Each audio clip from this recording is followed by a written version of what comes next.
queria compartilhar hoje com vocês um texto bíblico bastante conhecido, mas creio que Deus continuará e há de falar ao nosso coração.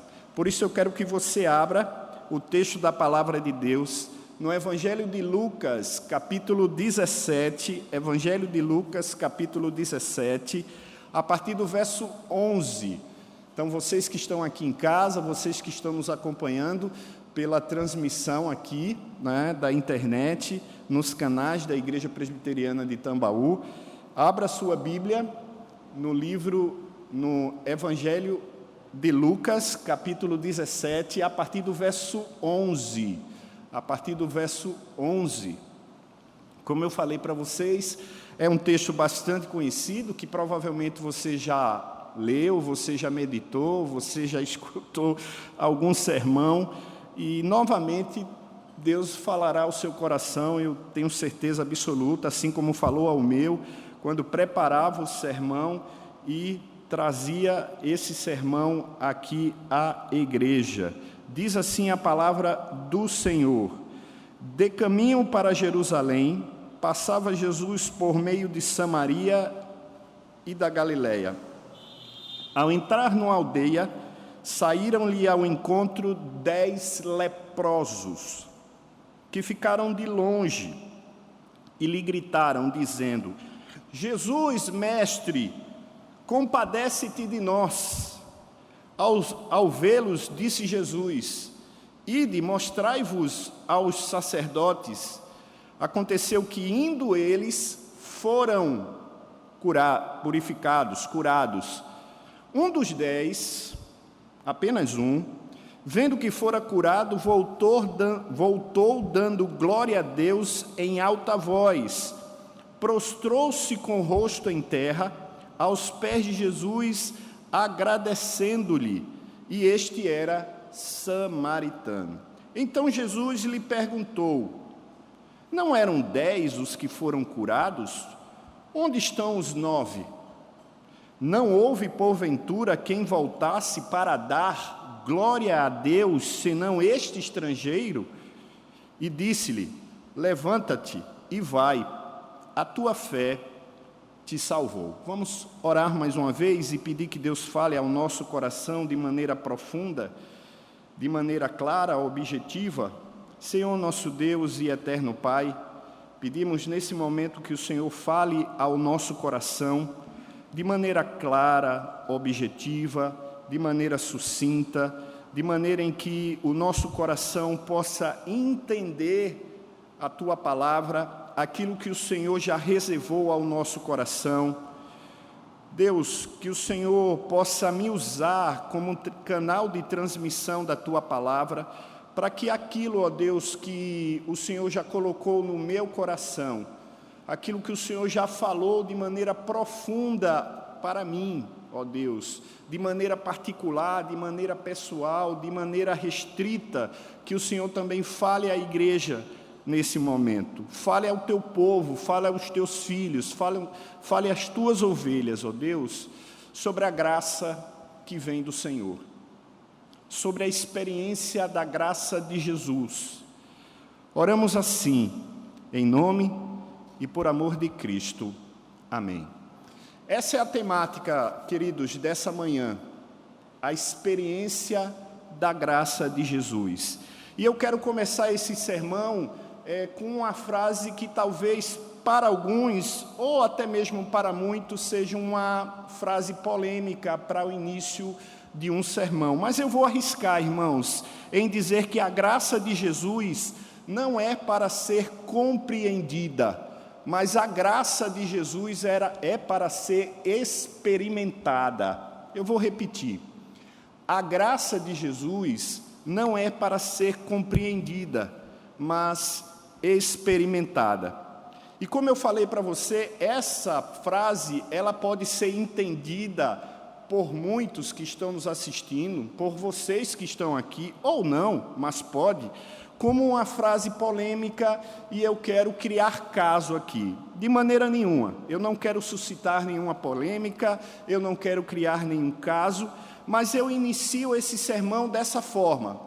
assim, talvez um tanto quanto veemente ou veementemente. Minha proposta aqui não é desqualificar de maneira nenhuma os estudos, nem os estudiosos da graça de Deus ou da graça de Jesus ou de qualquer um outro assunto teológico, porque graça é um assunto teológico, mas mostrar que mais do que entender, mais do que compreender tamanho significado, porque compreender e entender o significado da graça é muito grande, irmãos, é necessário a experiência da graça de Jesus. Porque nos nossos dias, irmãos, muito tem se falado, não é? Muito tem se pregado, comentado, escrito sobre temas como a graça. Isso é bom. Isso é bom porque talvez nunca na história da nossa existência, não é? A gente viu uma igreja cristã reformada tão bem embasada teologicamente, porque temos boas pessoas escrevendo, pregando, comentando, ensinando, falando sobre a teologia cristã reformada.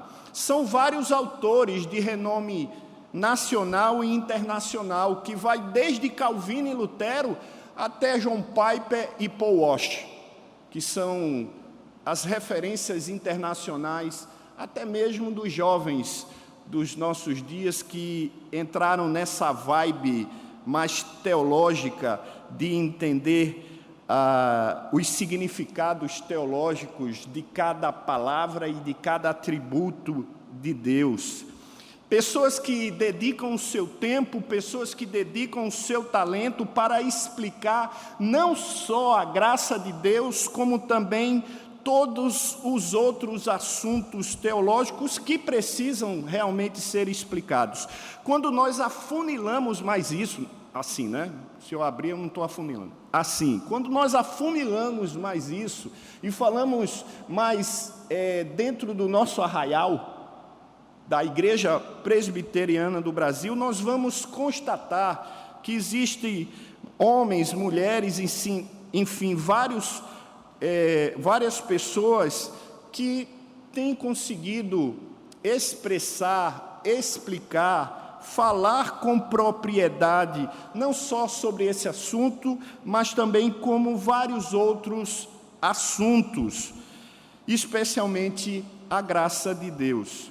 Que nesse sentido, irmãos, cremos e concluímos que estamos bem orientados, que sabemos, no mínimo, dizer que a graça de Deus é um favor imerecido. Eu acho que eu ouvi alguém falar aí. Pelo menos isso nós sabemos dizer. Quando alguém pergunta o que é a graça, praticamente todo mundo sabe dizer ou falar essa frase: é favor imerecido. Porém, a minha pergunta, porém, a minha ideia, porém, aquilo que eu quero trazer aqui para argumentar com vocês, para suscitar em vocês algum tipo de incômodo, como houve em mim ao preparar esse sermão, é a pergunta seguinte: será que nós experimentamos essa graça ou só sabemos dizer o que é ela? Será que já nos colocamos a postos para recebê-la ou apenas compreendê-la é o suficiente? Como eu já falei para vocês, é melhor receber e experimentar a graça do que, hoje em dia falando, ir para a rede social e lacrar, escrevendo lá um textão dizendo o que é a graça, para que todos possam dizer e olhar: esse cara sabe de teologia. E lacrar nas redes sociais. Lacrar eu coloquei aqui porque parece que é o termo da moda, né? Lacração parece que... Aí eu fui na vibe também, que é outro termo que está na moda, e eu tentei aí colocar esse termo aí. Estamos, então, preparando uma geração muito bem preparada teologicamente. Mais uma vez, eu quero que fique claro que eu não tenho nada contra isso. Eu acho que precisamos estar preparados teologicamente, né? Intelectualmente falando, mas com pouca experiência real e concreta com a graça ou com qualquer outro assunto ou benefício da parte de Deus, como misericórdia, como paz, como perseverança, como esperança, como amor, como fé.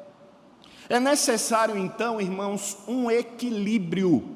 É necessário então que sejamos equilibrados, nem tanto ao mar, nem tanto à terra.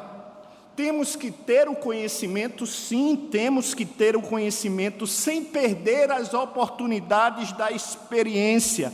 Temos que tirar nota 10 naquilo que nós chamamos de ortodoxia, que é o sentido formal. Nós sabemos, nós entendemos formalmente o que é que está acontecendo aqui. É a nossa ortodoxia sendo colocada em prática.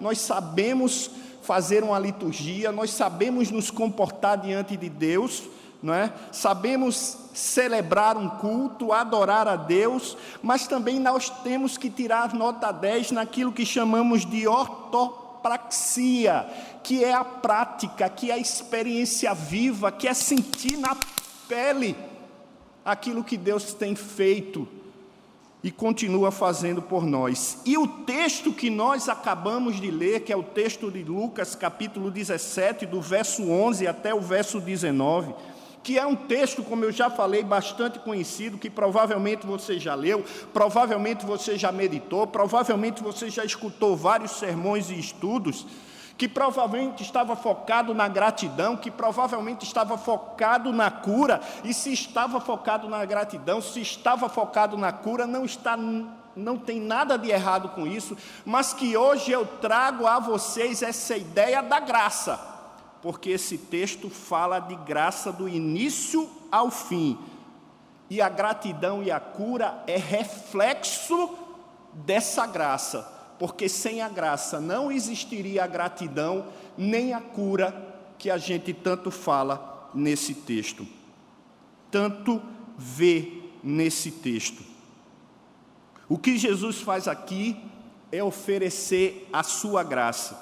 Por isso eu quero convidar você nessa manhã de domingo, dia 11, talvez alguns chateados por causa da derrota para a Argentina, e aí você deve estar dizendo, só pela graça mesmo, não é? Ou qualquer outra coisa como a pandemia. É claro que eu trouxe um primeiro exemplo, talvez um tanto quanto irrelevante, diante de toda a situação que a gente vive de pandemia, né? Mas perder da Argentina nunca é fácil. O que Jesus faz aqui é oferecer a graça. Por isso eu quero convidá-lo a compreender, mas não só a compreender, como também a experimentar essa graça. Por isso é que eu falei que a temática, o meu anseio aqui nessa manhã é poder falar sobre a experiência da graça de Jesus. E tendo esse desafio, eu quero que você, se fechou a Bíblia, abra ela de novo, para a gente ir discorrendo no texto e você entender pelo menos 4 pontos que eu trouxe, não é? Que fala sobre essa experiência da graça de Jesus. Primeiro deles, a experiência da graça de Jesus é possível porque essa graça é incondicional. Veja os versos 11 e 12.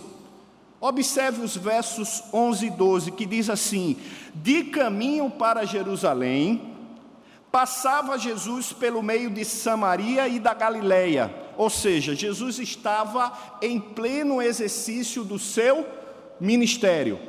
Jesus já estava falando, Jesus já estava pregando, Jesus já estava fazendo seus milagres, Jesus já estava anunciando o evangelho que viria transformar, um evangelho que viria mudar todo o aspecto da vida da humanidade, que é a boa nova de Cristo, porque evangelho significa boa nova. E no meio dessas viagens que ele fazia, ele estava se deslocando do ponto A para o ponto B, e nesse deslocamento do ponto A para o ponto B, ele precisava necessariamente passar por Samaria, pela Galileia. E irmãos, vocês que são da Igreja Presbiteriana de Tambaú, eu tenho certeza disso, sabem que existe um contexto forte e um contexto complicado quando você fala de judeus com samaritanos. São dois povos que não se bicavam, que não se entendiam, eram inimigos de fato, mas Jesus precisava passar por ali. E passando por ali, olha o que o verso 12 diz: ao entrar numa aldeia, não sabemos de fato que aldeia era essa, saíram-lhe ao encontro 10 leprosos. E o meu primeiro argumento é que a experiência da graça de Jesus é possível porque ela é incondicional. E aonde é que eu vejo esse conceito de incondicionalidade? É quando você vê Jesus indo ao encontro, ou melhor, aqueles 10 leprosos indo ao encontro de Jesus, quando eles não deveriam ir ao encontro de Jesus. E Jesus os atende quando ele não deveria atender. Por isso não há condição, porque o termo incondicional, irmãos, que parece ser difícil, teologicamente complicado, não é, irmãos, de compreender. Incondicional dá a ideia de que não há condição, não há distinção, não há restrição, ou não há predileção para experimentar a graça de Jesus. Aleluia! Porque se eu estou aqui, você está aqui, se nós estamos aqui, é porque a graça incondicional de Jesus nos alcançou, porque senão não estaríamos aqui. Não estaríamos. A Bíblia diz que o nosso destino é a perdição eterna, mas a graça de Jesus nos fez estar aqui, porque somos considerados como um trapo de imundície, pecadores miseráveis. João Batista nos chamava de raça de víboras, sepulcro caiado, e eu sou o primeiro deles, o primeiro da lista. E se não fosse a graça de Jesus, eu não estaria aqui. E se não continuar sendo a graça de Jesus, eu não continuaria e não continuarei aqui. É só pela graça que é incondicional. Mas deixa eu explicar um pouquinho melhor, irmãos. Para a sociedade da época de Jesus, um leproso certamente não se encaixaria nesse perfil e nesse contexto. Por que, pastor, um leproso não se encaixaria? Porque eles não poderiam buscar a Jesus e Jesus não poderia atendê-los. A lepra era uma palavra usada para várias doenças de pele, e não uma só, mas várias. De acordo com a lei, você vai poder ver isso em Levítico capítulo 13, do verso de 1 a 3, ou se não, se você quiser, leia Levítico logo todo, não é? Não leia só uma parte não, vai lá e lê logo todo. Por que só uma parte quando você pode ter a garrafa toda? Porque só um pedaço do parmegiana se você pode comer ele todo. Desculpe as analogias e a maneira figurada, mas é para entender melhor. Olha o que é que diz o texto: disse o Senhor a Moisés e a Arão: o homem que tiver na sua pele inchação ou pústula ou mancha lustrosa, e isto nele se tornar como a praga de lepra, será levado a Arão, o sacerdote, ou a um dos seus filhos, que são sacerdotes, e o sacerdote lhe examinará a praga na pele, e se o pelo na praga se tornou branco, e a praga parecer mais funda do que a pele na sua carne, é praga de lepra. O sacerdote o examinará e o declarará impuro.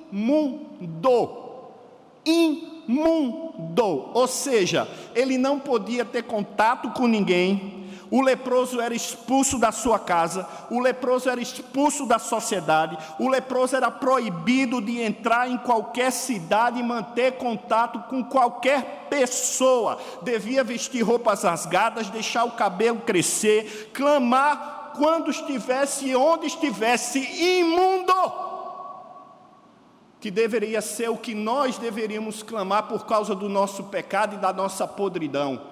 Imundo, Senhor, eu sou imundo.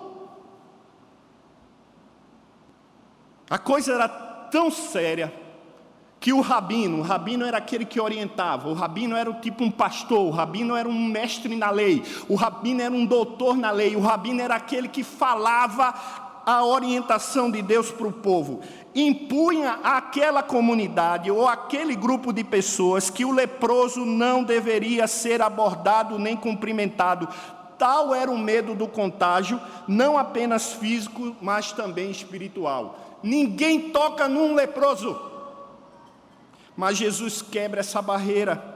Jesus, com a graça, socorre aqueles que estavam esquecidos pela família, aqueles que estavam esquecidos pela sociedade, aqueles que ninguém mais queriam tocar, aqueles que ninguém mais queriam falar, aqueles que ninguém queriam mais ver. Mas para Jesus isso não existe. A graça de Jesus é assim, irmãos, indistinta, incondicional, não há predileções, não há restrições, não há condições, é graça. Experimente.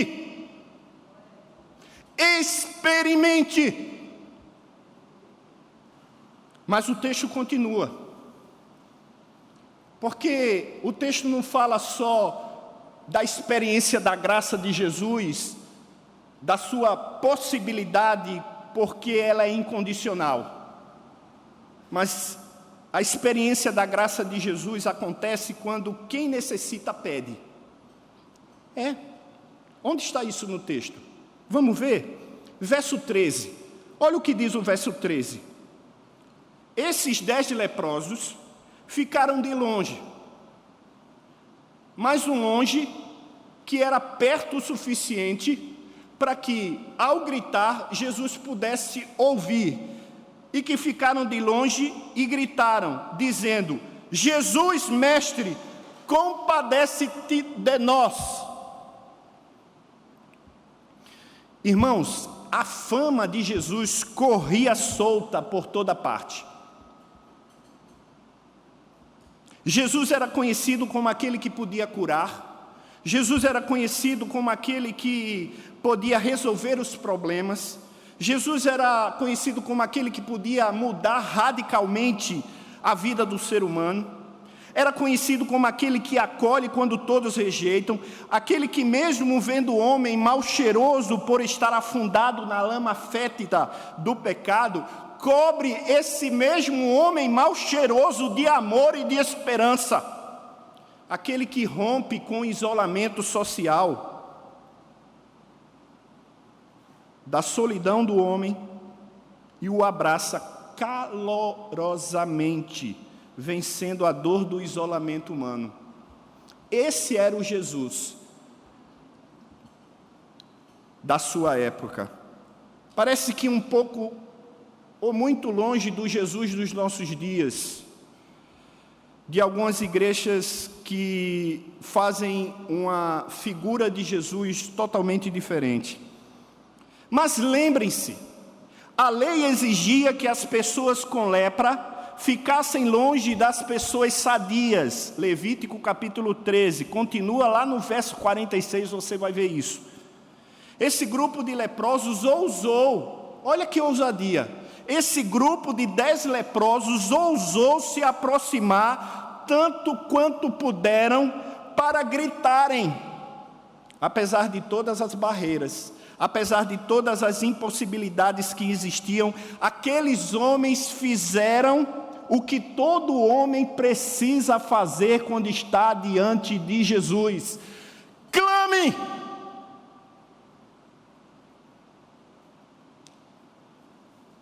Clame! Peça!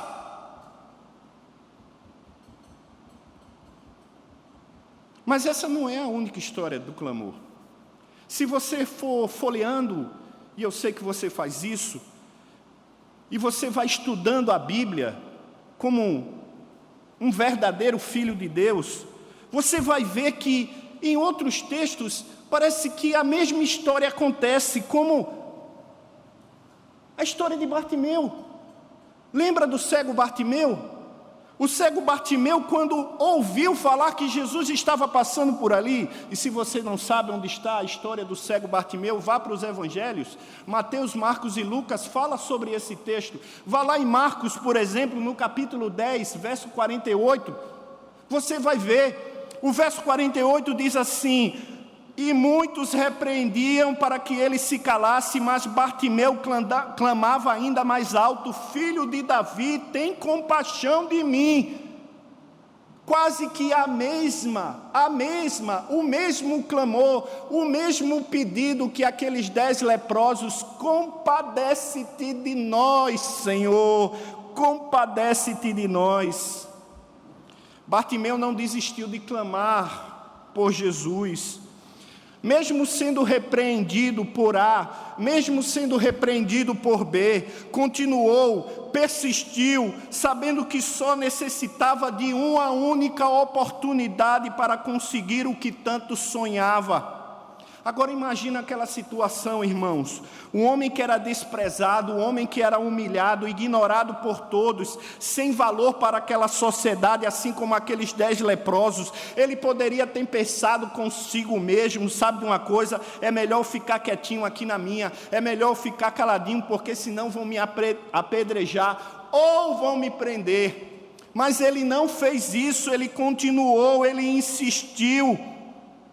Bartimeu enfrentou tudo e todos e continuou a clamar persistentemente. Ele abriu seu coração, ele mostrou a sua fragilidade, ele mostrou a sua necessidade e gritou: tem compaixão de mim. Antes do clamor, um homem sentado, abandonado, mendigando. Depois do clamor e de um encontro com Jesus, andando independente, curado, vendo que mudança. Pela graça, Bartimeu e aqueles 10 leprosos experimentaram a diferença que a graça de Jesus faz na vida do ser humano, assim como eu e você podemos, devemos e temos que experimentar a graça de Jesus. A graça ou a experiência da graça de Jesus acontece quando aquele que necessita pede. Peça, irmãos, mas peça como quem tem necessidade. Porque muitas vezes a gente fica: não, eu não vou incomodar Deus com isso. E vai incomodar quem? Não. Eu já sou mais do que vencedor. Não vou fazer isso não, porque eu sou. Peça, porque você é um miserável, é um pecador, cheio de mazela, assim como eu sou. Estamos necessitados diariamente da graça de Jesus, para tudo. Mas não para por aí. O texto continua. E nós vamos ver que a experiência da graça de Jesus não só é possível porque é incondicional, não só acontece porque quem necessita pede, mas provoca possibilidade, acontece, mas provoca reação. E qual é a reação que a experiência da graça de Jesus provoca na vida do ser humano? Gratidão e desejo de glorificá-lo. Eu vou pular o verso 14, porque o verso 14 vai se juntar no último ponto ao verso 19, e você vai entender por que eu faço isso. Não deixa o texto desqualificado, ou eu não coloco o texto em comprometimento, tá bom, gente? Dentro da exegese, nesse texto isso é possível. Mas veja os versos de 15 a 18. Observe o que é que o texto diz. Um dos 10, apenas um, vendo que fora curado, voltou dando glória a Deus em alta voz, e prostrou-se com o rosto em terra aos pés de Jesus, agradecendo-lhe. Deixa eu ver a hora, já estou precisando terminar. Agradecendo-lhe, e este era samaritano. Então Jesus lhe perguntou: ora, o que é isso? Tem alguma coisa errada aqui. Não eram 10 os que foram curados? Onde estão os outros 9? Não houve porventura? Ora, quem voltasse para dar glória a Deus, senão esse estrangeiro, senão esse samaritano? Observe o que é que a graça de Jesus faz, inclusive naquele que a sociedade diz que é imundo e naquele que os judeus diziam que era um inimigo de fato. Por isso, irmãos, para com essa história de que para fulano não há jeito. Para com essa história de dizer, não, para esse aí não tem jeito mais não. Você tem coragem de limitar a graça de Jesus? Quem decide isso é Ele. Na realidade já está decidido, é claro, eu sei disso, porque sou presbiteriano, reformado, calvinista, e eu sei que a minha vida, e eu sei que os eleitos de Deus já estão escolhidos desde a fundação do mundo, ou antes da fundação do mundo. Mas eu não quero entrar nessa discussão teológica aqui. Eu só quero que você entenda que você e eu não temos autoridade nenhuma de dizer aquele ali não serve para Deus. Porque aqueles que a sociedade diziam que não serviam, foi o que voltou com a atitude correta. A graça de Jesus gerou no coração de um dos 10 gratidão e um desejo enorme, incompreensível, um desejo alucinado, um desejo desenfreado de honrar e glorificar a Deus, porque o texto diz que um dos 10 que fora curado voltou dando glória a Deus em alta voz. E eu estou dando meus pulinhos aqui, você deve estar dizendo, o pastor deve estar meio... São Paulo, não sei o que foi que São Paulo fez com esse pastor, não. A lei.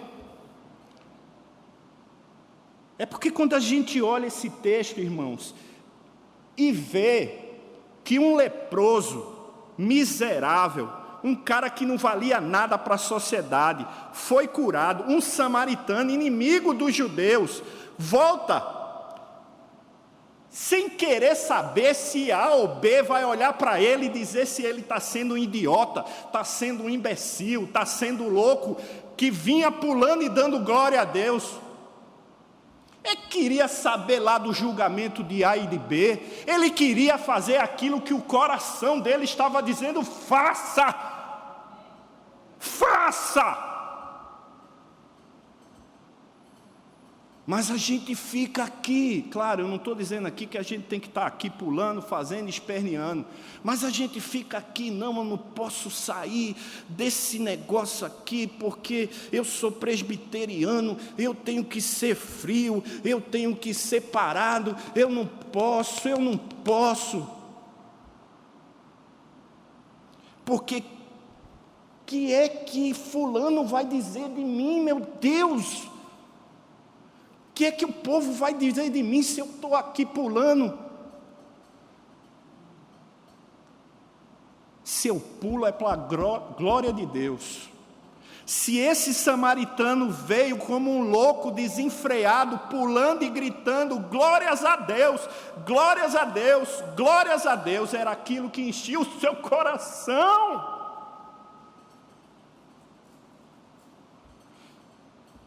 Era uma experiência genuína da graça, porque ele sabia o que é que tinha acontecido com ele, irmãos. Não era só uma cura física, não era só uma cura de lepra.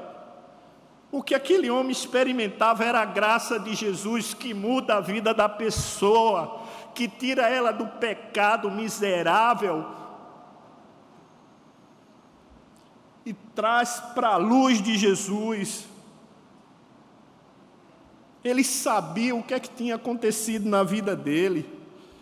Ele voltou com o coração transbordante de gratidão e de devoção a Deus. E tendo esses sentimentos no coração, ele faz aquilo que todo ser humano deveria fazer quando entrasse na porta de uma igreja ou de qualquer outro lugar onde ele dissesse: eu estou na presença de Deus. Glória a Deus por isso. Deus, eu te amo. Deus, eu sou grato. Deus, você é tudo para mim.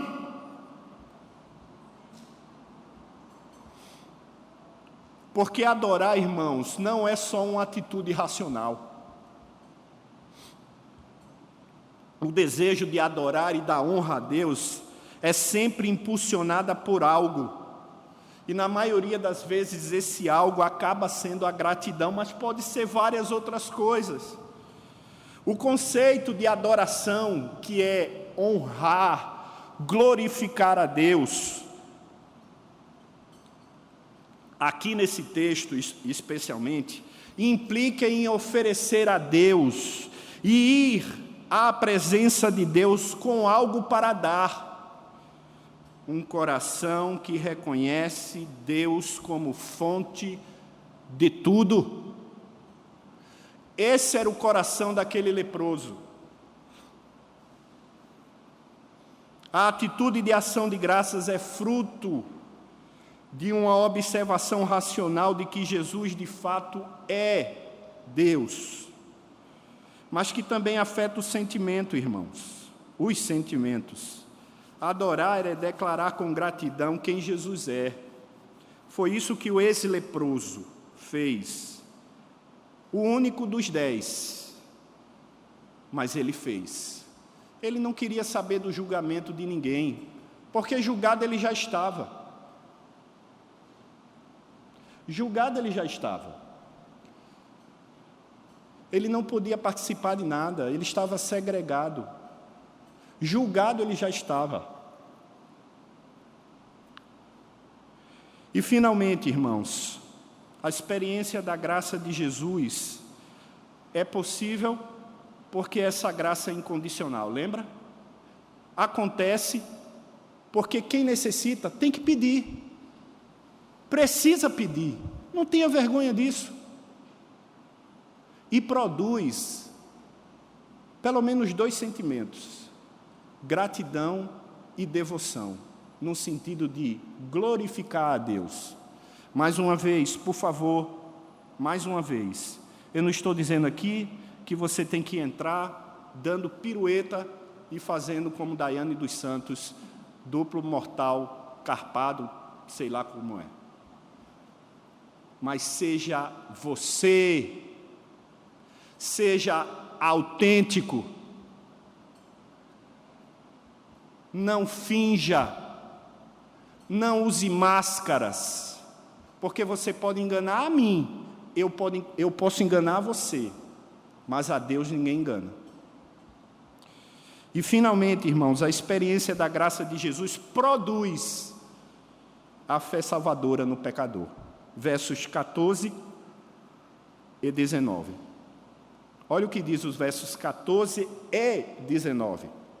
Aos vê-los, disse Jesus: ide, mostrai-vos aos sacerdotes. E aconteceu que, indo eles, foram purificados. Aí você pula, porque nós já lemos o 15, 16, 17 e 18, e você chega no 19 e diz assim: e disse-lhes: levanta-te, vai que a tua fé te salvou.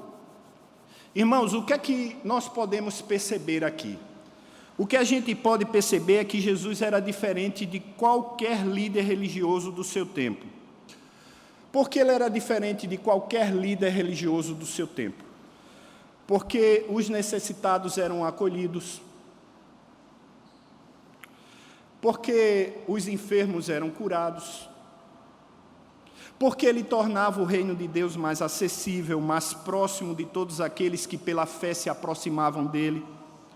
Ele se deixava envolver, irmãos, com pessoas sofredoras. Ele teve compaixão daquele grupo de leprosos, porque ele podia ter passado direto. Lembra do bom samaritano? Tu estava atrapalhando, né? Deixa eu voltar, porque senão o pessoal de casa não me vê. Esqueci. Ele podia fazer feito... Lembra do bom samaritano? O judeu estava lá, lascado, ferido, roubado, nu. Aí passa um sacerdote e finge que nem vê. Passa um levita, finge que nem vê. Passa um samaritano que era inimigo do judeu. Ele é que devia dizer: eu quero é mais que tu se lasque. Desculpa, eu estou sendo, né? Mas ele olhou e disse: vem cá, o que é que está acontecendo? Não passou despercebido. Jesus fez a mesma coisa, ou melhor, aquele samaritano fez a mesma coisa de Jesus. Jesus olhou, Jesus escutou, Jesus acolheu aqueles 10 leprosos, quando Jesus poderia simplesmente passar direto, fingir que não tinha escutado. Mas como eu falei, Jesus era diferente da maioria dos líderes religiosos do seu tempo. Ele teve compaixão daqueles 10 leprosos, não há dúvida disso, mas impôs um teste de fé. Deus tem compaixão de você, mas impõe todos os dias um teste de fé para você. Ou você acha que o sarrafo é baixo? Todos os dias Deus nos coloca um teste. Ah, ele está sendo sarcástico, ó. A ordem de Jesus, quando nada havia ainda acontecido aos homens, foi um teste de fé. Vai até os sacerdotes. Era um teste de fé. Um dos 10 dizia: está vendo tu? Eu não disse a tu, menino? Foi que eu disse a tu que era perda de tempo falar com esse Jesus aqui. Se ele fosse Jesus mesmo, e essa história toda que dizia, ele teria curado a gente aqui e agora. Que história é essa de mandar a gente para outra pessoa? Mas era um teste de fé, irmãos. Mas além do teste de fé, era aquilo que a lei mandava. Lembra que eu li aqui para vocês, Levítico capítulo 13, versos de 1 a 3? E o que é que a lei mandava? A lei dizia assim: vai lá em Arão, que é o sacerdote. Se Arão não tiver, se apresente a um dos filhos dele, porque eles também são sacerdotes. Eles vão examinar o que é que vocês têm na pele. E se for lepra, eles é que vão dizer: é lepra. E a mesma coisa acontecia para aqueles que eram curados. Eles tinham que se apresentar ao sacerdote, que era o único que podia dizer: está limpo. Era a lei. E Jesus pediu para eles cumprirem a lei. Mas, irmãos, entendam que é mais do que isso. Jesus impôs um teste de fé para dizer: vamos ver até onde eles vão. Se eles estão aqui só para um benefício imediato,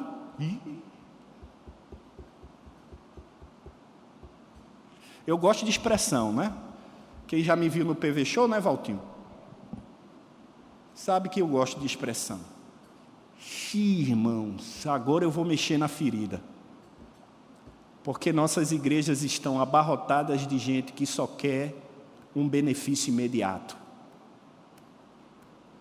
Uma cura para uma coisa que é para já, para agora. Mas não quer uma vida constante com Deus. Está aí, pastor, é o ponto. É o ponto.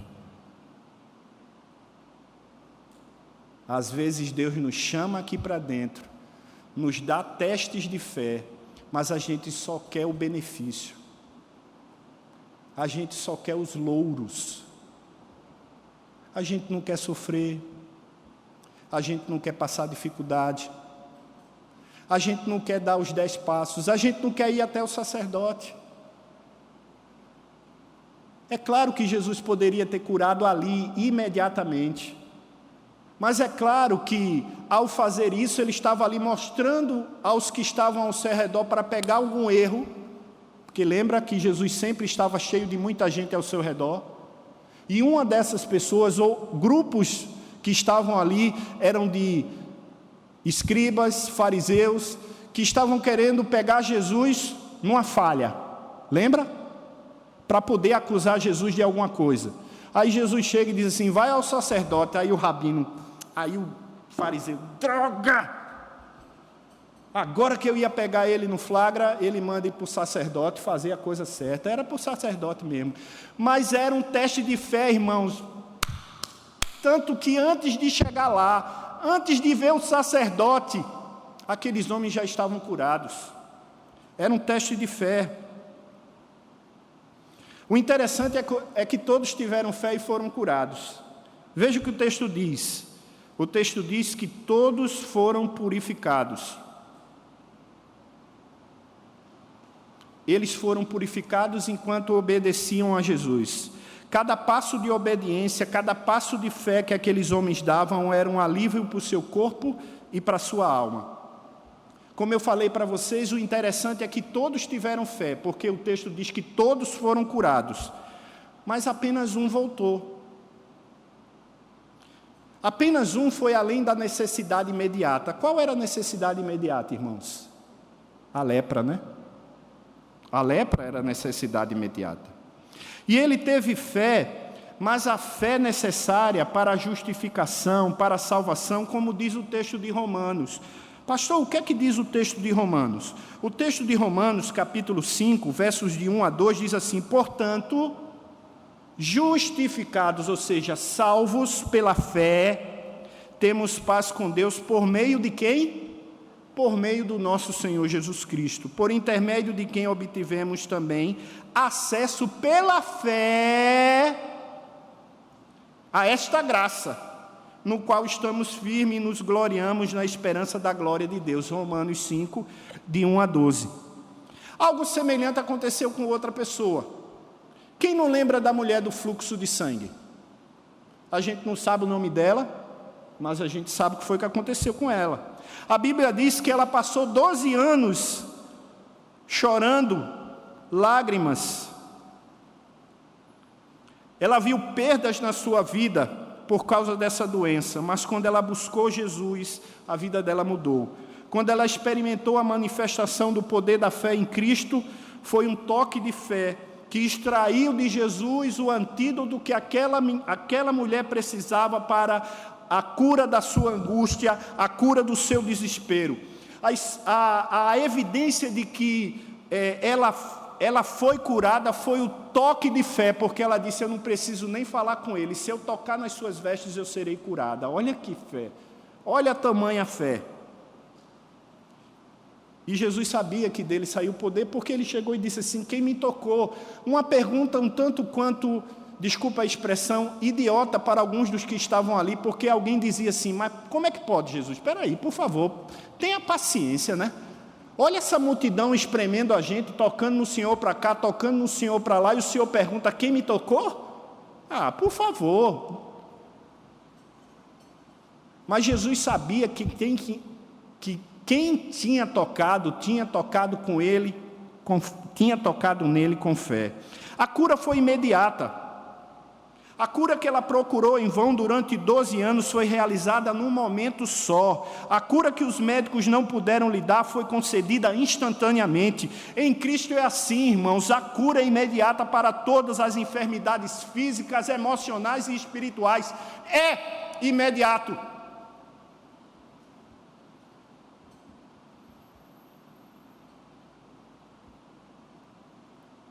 Em Jesus há cura para o pecador. Ainda que a pessoa seja rejeitada e esteja afundada no pântano do pecado, há perdão e cura. A fé salvou aquele homem. A fé justificou aquele homem. A fé salvou aquele homem fisicamente ao restaurar a sua saúde. A fé salvou aquele homem socialmente porque trouxe ele de novo para o convívio da sociedade.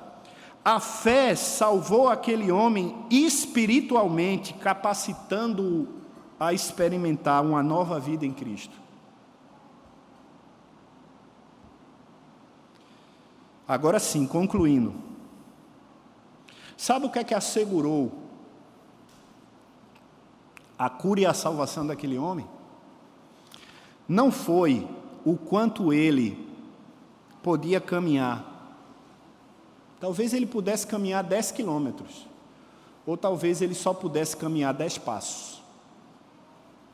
Não foi o quanto ele caminhou até ficar limpo, mas foi o alcance da sua fé na graça de Jesus. Sabe o que é que lhe assegura experimentar a graça de Deus? É o alcance da sua fé. Até onde vai a sua fé?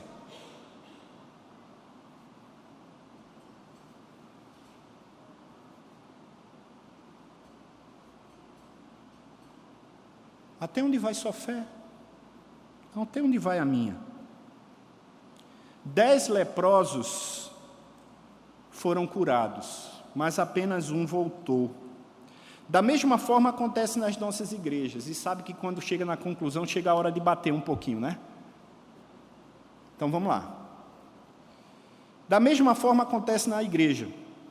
A multidão vem, porém poucos entendem a experiência da graça de Jesus.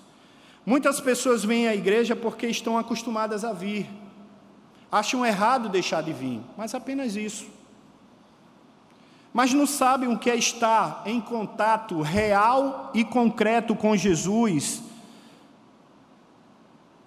e experimentar o culto e a presença de Deus de forma plena. Eles continuarão vindo.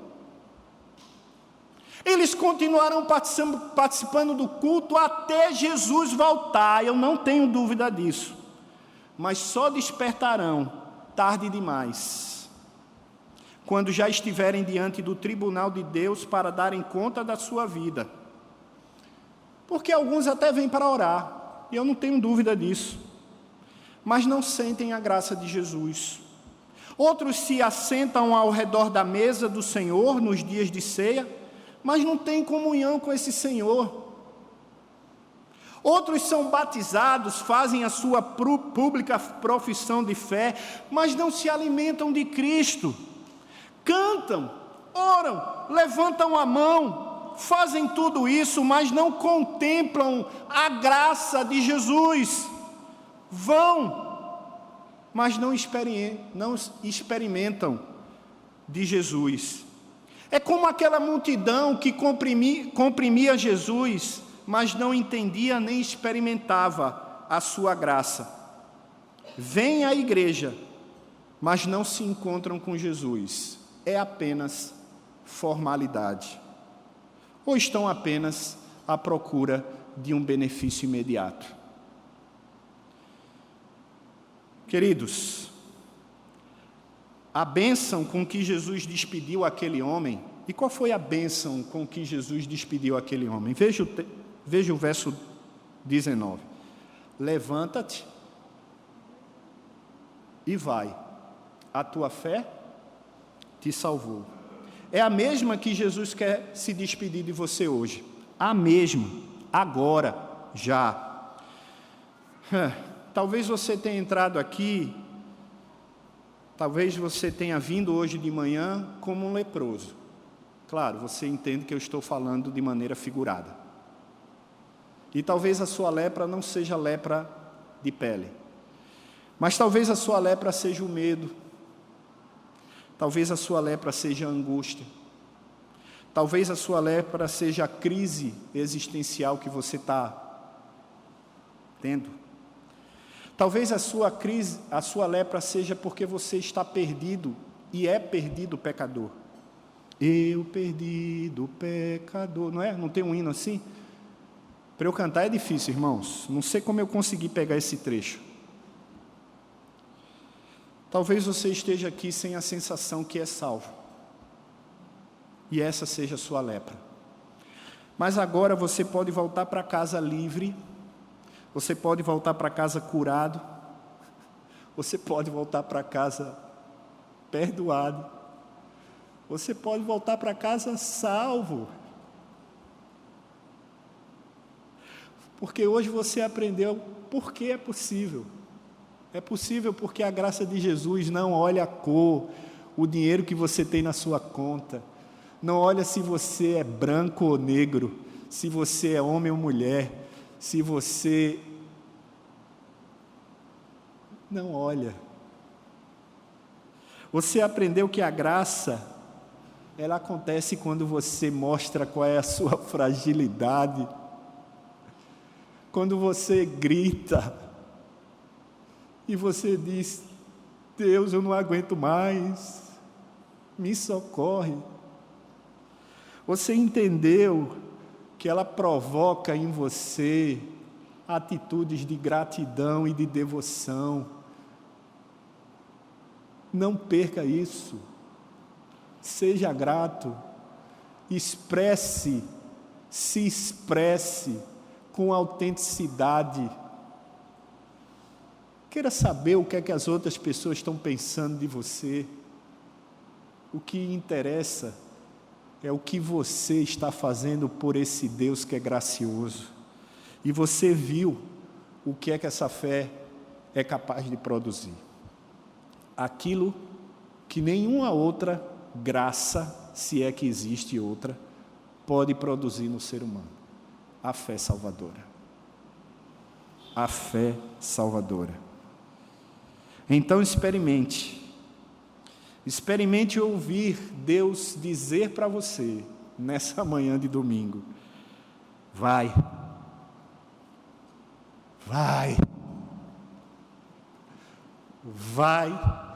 que a tua fé te salvou. Vai, que a tua fé te salvou. Senhor nosso Deus, muito obrigado. Louvado seja o teu nome. Louvado seja o teu nome. Louvado seja o teu nome. Louvado seja o teu nome. Porque tu não olhas para nós como nós merecemos ser olhados. O teu olhar é incondicional, Senhor. Obrigado porque o Senhor atende o nosso clamor. E a maior prova é que estamos aqui. Obrigado porque, ó Deus, essa graça faz com que o meu coração esteja cheio de gratidão e disposto a honrar o Senhor como o Senhor merece. E faz produzir em meu coração uma fé que é salvadora. Obrigado. Obrigado. Mais uma vez, obrigado. Em nome de Jesus. Amém.